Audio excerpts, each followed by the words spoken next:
This video is going to be a little different. I actually have 3 short stories all shared by the same person while working at 3 different retailers in southern New Jersey. I decided to share them all together because, well, they're short, and in the end, they brought this person to a conclusion that I think is really interesting.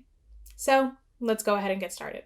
Story number 1 is from when they worked as an allocator at a discount fashion retailer in southern New Jersey.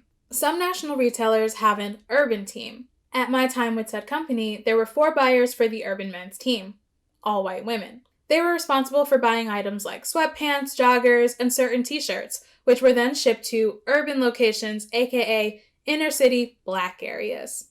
In retail, the goal is always to beat last year's sales. I recall a time when sales were down in this particular department, and I overheard 2 buyers discussing the matter. They said, "Don't worry, sales will go back up. They spend their check at the first of the month," with a laugh. Story number 2 is from when this person worked as an allocator for a different discount fashion retailer in southern New Jersey. I'll never forget my manager here. This lady would walk past me and say the most uncalled for things like, "I knew exactly what type of person you were when I first saw you." Excuse me? She also publicly yelled at me in her cubicle saying, "You don't put words in my mouth," despite trying to put words in mine. One time, I asked her a question while sitting at the far end of a table. I have a soft voice, so I projected it a little. She responded with, "This is not a hostile environment." At that point, I left the conversation. Story number 3 is from when this person worked as an inventory analyst at a toy retailer, also in southern New Jersey. I'll include their main takeaway at the end of this story. I landed a job that aligned with my degree due to having collegiate training and hands-on experience. I performed twice the amount of work in half the time and created efficient processes for the team. My boss would pull me into a room to compliment my efforts, but never did so in our team meetings, where everyone else was recognized for their subpar work. I started gaining more knowledge while performing my supervisor's job duties, so I was interested in moving up in the company. When I expressed my interest in interviewing for a higher position, she told me I was too ambitious. Soon after that, I started my own company assisting small businesses. It is successful and growing, but I also work a corporate job that's 100% remote so that I can miss the BS, white fragility, etc. as much as possible. I'm not looking to expose a company, but to encourage Black women to leave when you're not valued and find a company or position that supports your goals.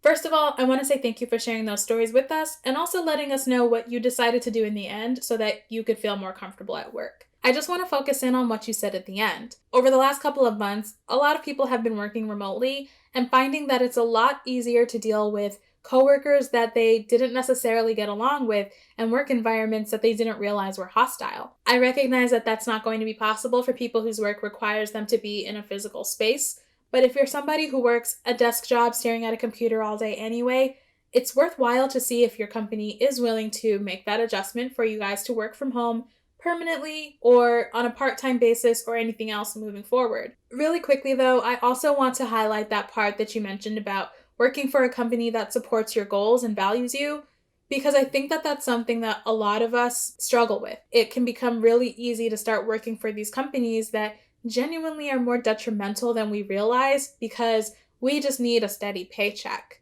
I know we're all nervous about losing a job if we mention racism in a staff meeting or in a job interview, but I think it's time for us to stop being the only ones that feel uncomfortable. We need to allow our non-Black coworkers to feel as uncomfortable as we have felt for years. We need to be putting pressure on our employers to do better. So if you are in a position to be a little bit more choosy, or especially if you're in a position where you have a job right now and can try and lay the groundwork with your coworkers to have these open dialogues, I really want to encourage you guys to do that.